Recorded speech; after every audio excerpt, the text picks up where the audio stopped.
আসন্ন শারদোৎসবকে সামনে রেখে তেলিয়ামুড়ার বনেদি ক্লাবগুলির মধ্যে একটি নেতাজি স্মৃতি সংঘ ক্লাবের দুর্গাপুজো মণ্ডপের খুঁটি পুজো অনুষ্ঠিত হয় তেলিয়ামুড়ার নেতাজি নগর মোটর স্ট্যান্ডে।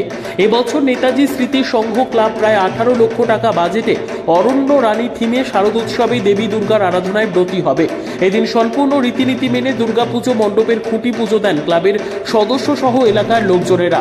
এদিনের এই খুঁটি পুজোয় উপস্থিত ছিলেন এলাকার বিশিষ্ট ব্যক্তিত্ব তথা তেলিয়ামুড়া কোঅপারেটিভ সোসাইটির চেয়ারম্যান নীতিন কুমার সাহা, নেতাজি স্মৃতি সংঘ ক্লাবের সম্পাদক সৌরভ কর, সভাপতি নেপাল সাহা সহ অন্যান্য বিশিষ্টজনেরা। এদিনের এই খুঁটি পর্বে উপস্থিত থেকে এলাকার বিশিষ্ট ব্যক্তিত্ব তথা তেলিয়ামুড়া কোঅপারেটিভ সোসাইটির চেয়ারম্যান নীতিন কুমার সাহা সংবাদ মাধ্যমের মুখোমুখি হয়ে নেতাজি স্মৃতি সংঘ দ্বারা আয়োজিত এবছরের শারদোৎসবে আসার জন্য রাজ্যবাসীকে আমন্ত্রণ জানান। আজকে আমরা তেলিয়ামুড়ার নেতাজি স্মৃতি সংঘের পক্ষ থেকে আপনাদের সামনে আমরা হাজির হয়েছি।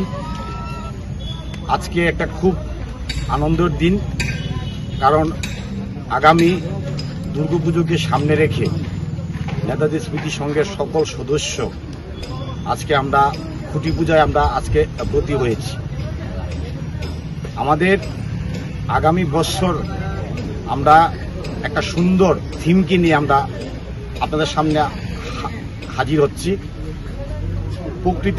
প্রকৃতির ভারসাম্যকে বজায় রাখার জন্য, কারণ আমরা জানি এই কিছুদিনের মধ্যে 20 তারিখ 20 আগস্ট সারা ত্রিপুরাতে বন্যায় আমরা সারা ত্রিপুরা বা প্রত্যেকটি লোককে বন্যায় প্লাবিত করেছে।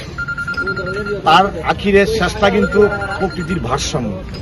তাই নেতাজি স্মৃতি সংঘের সকল সদস্য প্রকৃতিকে বাস্তব রূপ দিতে আমরা প্রকৃতির যে সৌন্দর্য সেটা আমরা তুলে ধরতে চাইছি, এবং আমরা সুন্দরবনের যে রানী, প্রকৃতির রানীকে আজকে এই বছর পুজোর মাধ্যমে, থিমের মাধ্যমে আমরা আপনাদের সামনে, ত্রিপুরাবাসীর সামনে তুলে ধরতে চাইছি।